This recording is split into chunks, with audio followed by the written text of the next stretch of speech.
Hi guys, thanks for watching. I'm Jessie Sage and today I'm here with a book review. Today I'm going to review for you a new Marilyn Monroe book that's coming out, and it's called The Little Book of Marilyn, Inspirations from the Goddess of Glam, and it's by Michelle Morgan. So if you're new to my channel, I love to talk and research a lot about Marilyn Monroe, and I will link some of my other Marilyn videos down in the info box below for you. But if you aren't, then you know that I'm a Marilyn aficionado and amateur historian, and I love to consume as much Marilyn stuff as I can.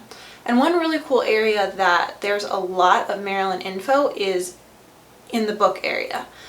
And I think it's really cool because people have been writing about her since the time that she was alive. So you can find so many different books that have been published over time and find the kind of like different viewpoints that we had on her throughout time and different like versions of her stories that have occurred. So collecting Marilyn books is definitely something that I guess I would say I do. I have 3 books. I had a couple more, but I lost them. From the bad to the good, I just love to have them and just like see what they wrote. But there are a lot of really bad Marilyn books out there. Actually, the way I found out about this book was through Instagram. I think it was because I follow the hashtag Marilyn on Instagram, which is really funny because, side note, there's a lot of Marilyn Manson photos that are also tagged that, and so I get a really interesting mixture under that hashtag. So under that hashtag I discovered this author, Michelle Morgan, because her name is Writer Girl and she posts a lot of Marilyn stuff, so I think that's how I ended up finding her. And I found out that she had written a couple of Marilyn Monroe books, and I just loved her account because I thought it was so cool that there's a person who's currently writing about Marilyn and ongoing. She doesn't just do one book and then she was done. She's written a couple of books and then she had this one coming out. So I just thought that was so cool, so I ended up following her and kind of like chatting back and forth with her on Instagram about different things. And I think one of the very first thing that we talked about was this sweater, because she would post things that Marilyn has worn or things that are similar to what Marilyn has worn and say, hey everyone, this is at H&M if you want to find it. And she actually lives in England, so when she posted that, that this was at H&M and this is a sweater that's a lot like a sweater that Marilyn wore, I was like, shoot, I don't know if we can find it at H&M in America, but I went and I searched, and James helped me search the store from top to bottom, and we finally found it. So I've sort of been saving it. I wore it once, or no, I think I've worn it twice, but then I always like take it off really quickly. I never like wear it for like a whole day. I just wear it for like a look or something. I had an audition that needed this look, so I wore it for that. But I've been keeping it because I want to do a shoot sort of replicating that Marilyn look. But I thought for today, since Michelle was the one, it's weird, I've never like said her name before. I always think her name is Writer Girl. Michelle was the one who had suggested this sweater, and this is Marilyn themed. I thought it would be perfect to wear for today. So when I saw that her new book was coming out and that she was looking for US based bloggers to do reviews, I thought that would be the perfect partnership for my channel and this little thing. So what is The Little Book of Marilyn? Because there are so many books out there about Marilyn, and if Michelle has written so many herself about Marilyn, why would we need another one?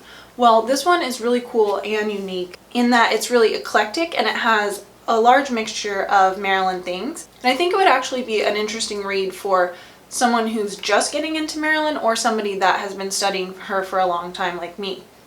Because I thoroughly enjoyed it, and I also found a lot of things that I had never read before, but also the way that it's presented, and I'll show you more,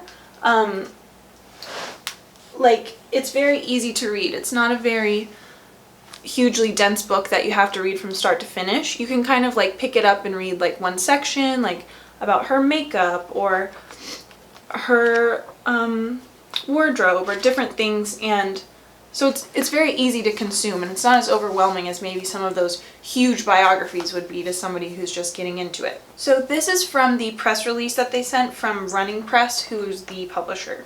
The Little Book of Marilyn is a tribute to the style, glamour, intelligence, and chutzpah, it's so hard for me to say, of Hollywood's most iconic star. While the 1950s was in many ways an era of repression for women, Marilyn Monroe broke barriers, rebelled against convention, and charmed the world with her beauty, talent, and irresistible personality. Her style has come to symbolize eternal beauty and femininity, and her life story both fascinates and inspires women the world over. and people. Not in the press release. The Little Book of Marilyn will show you how to bring a touch of that glamour into your own life through gorgeous photos, tutorials on recreating the star's makeup looks, style advice, decor ideas from Marilyn's own homes, and everyday inspiration from her life that will let your inner Marilyn shine. And it says it is 224 pages, $16.99 US, $24.49 Canada, and it's coming out this week, which is technically July 9th, 2019. It does say that it's $16.99 US, but I looked it up really quick to see when it was coming out for sure, and on Amazon right now it's either $12 or $10, so it's a little cheaper than it says. So this is the table of contents. I'm not going to show you guys the whole book, but I wish I could.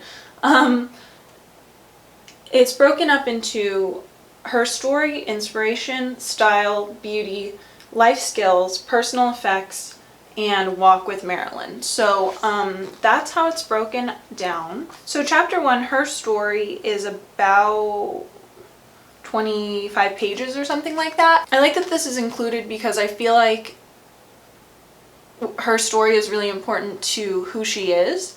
And so to talk about her style and how she decorated her homes and all of those things, without understanding her life story, it doesn't have as much meaning. But at the same time, it is the Little Book of Marilyn, and I'm sure that she didn't want to spend, 300 pages on Marilyn's whole life when she already has in other books. So I like that the chapter on her life was there, but that it wasn't too long. But it does go in depth enough that if you only read that one chapter about Marilyn's life and you know nothing else about her life, you'll know a lot about it, and you'll also know that there are a lot more depths to it that you can go on and research yourself. So I'm really glad that she included that. So what I really liked about this book is that it feels very current, and when you read it, you feel very connected to other Marilyn lovers around the world, which is very interesting because I feel that when I'm online, but usually when you read a book, something that's so static and like can't be changed, it feels like you're kind of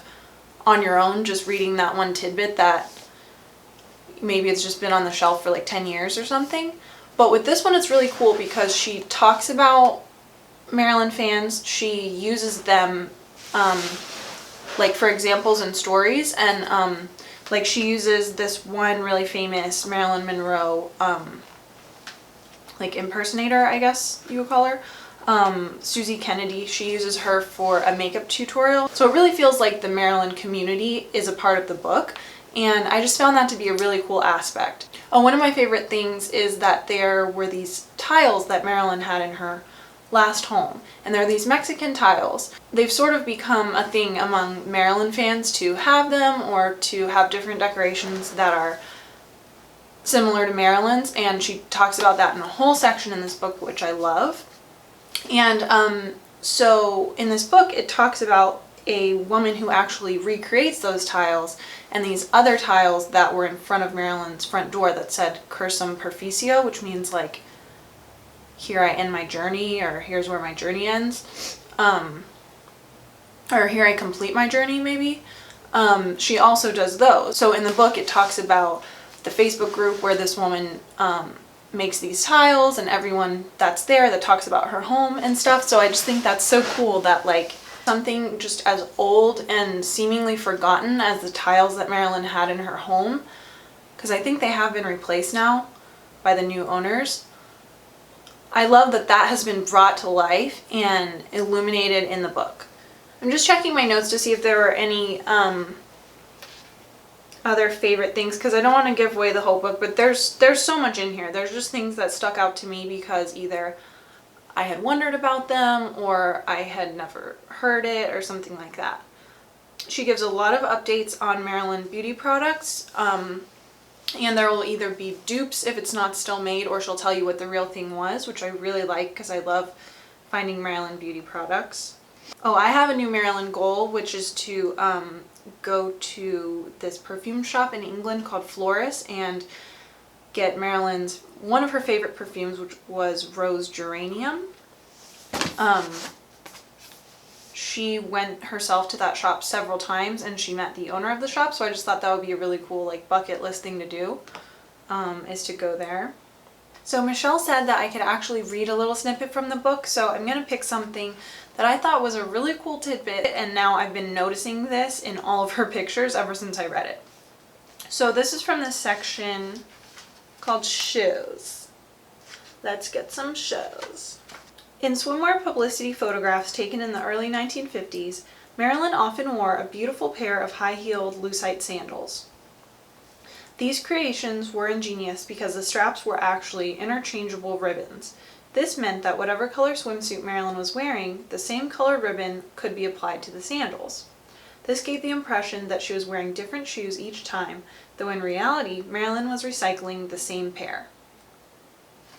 I love that because I've always noticed these shoes, but now after hearing that, I noticed them in even more photos, and you can see the different colored ribbons. I should collect like all of the examples of these shoes being used in all the different colors and see how many she really did, because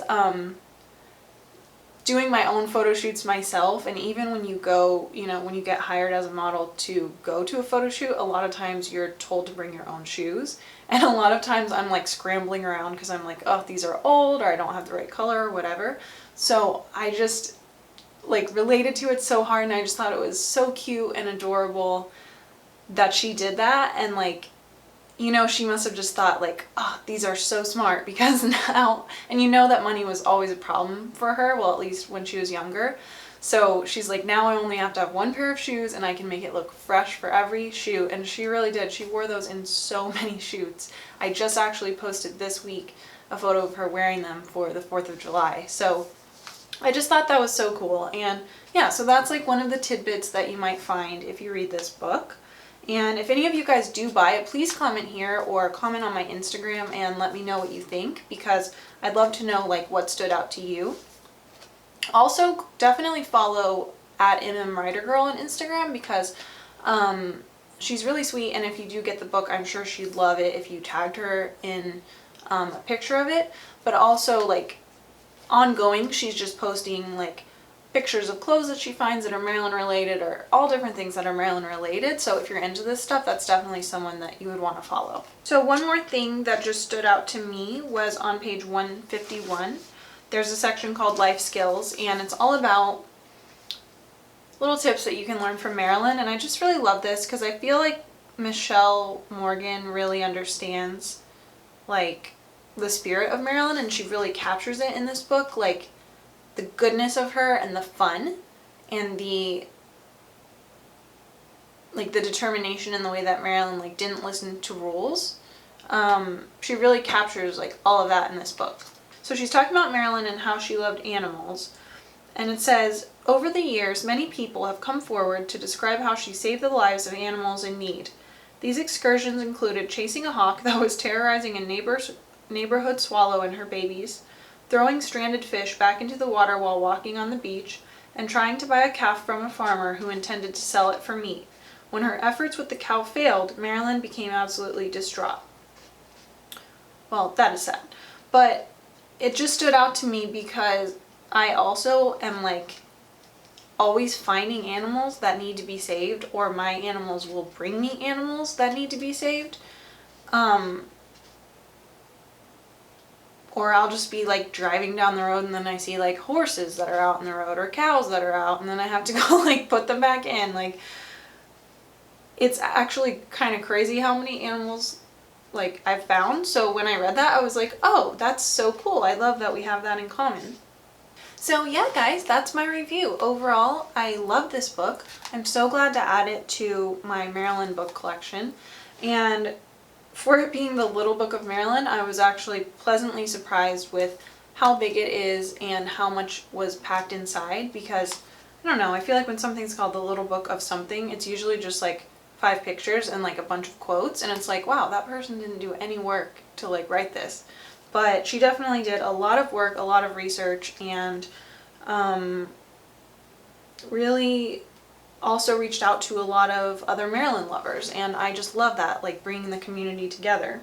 Some Marilyn books can be very annoying because they're sort of written from like a negative standpoint, or like an anti-feminist standpoint, or like a way where they're sort of like shaming her and like blaming her for her life. And this is like the complete opposite of that. It's a total celebration. And this will actually help those of us who love Marilyn to bring more aspects of her to life in our lives, whether it's through how we decorate our house or how we do our hair or how we're kind to animals or whatever it is. Also, if you guys do like this sweater, I don't think they still have it at H&M because it was probably about 6 months ago that I got this, although you could look on Poshmark because that's what I do when I can't find something.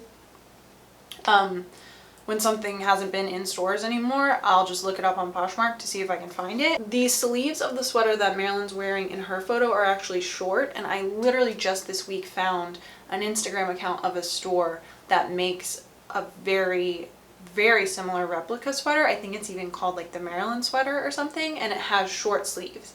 So I definitely want to get one of those too, and I'll put the Instagram right here so that if you guys are interested, and you can't find this at H&M anymore, you can order it from them. I haven't gotten anything from them yet, but I think it's a really cute looking store. Thank you guys so much for watching this, and I'd love to know what you think. If you have any other Marilyn book recommendations or requests, I would love to have them in the comments. My most recent This Old Thing video was about, did Anna Nicole Smith ever really live in Marilyn Monroe's last house on 5th Helena Drive? So if you haven't seen that, definitely click here or click in the info box below to go check that out and let me know what you think. Oh, here's what the full sweater looks like. It's like a crop, and it has this stripe around the bottom, top, and sleeves. If you guys want to know more about old Hollywood history and vintage mysteries, check out my website, thisoldthing.com. So yeah, check it out. Thanks for watching again, and I'll talk to you next time.